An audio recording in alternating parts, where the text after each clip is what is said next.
After years of abuse, Maha no longer lives in fear. At the age of 15, she was forced by her parents to marry a man 40 years her senior. With no friends or family to turn to, she came to this women's shelter in Lahore for help. I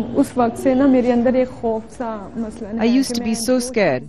But when I came here, I became confident because I was given legal advice that helped me secure a divorce. And they also helped me find work.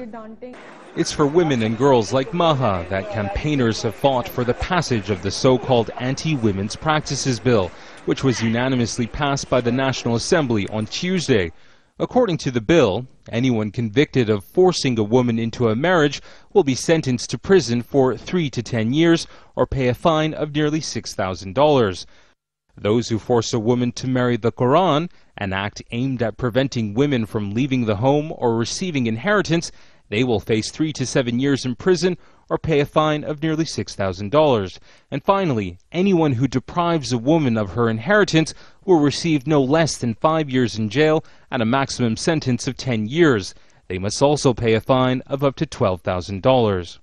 Rights activists have hailed the passage of the bill as a huge step forward for women in Pakistan. I think it's an extremely important step. Of course, there are hurdles in its full passage, because it still has to go through the upper house and its approval. But the fact that National Assembly, there's a consensus, there's a larger number of people there, directly elected one, it has a moral value. Still, there are questions as to how the law will be enforced, given the prevailing attitudes among many men here.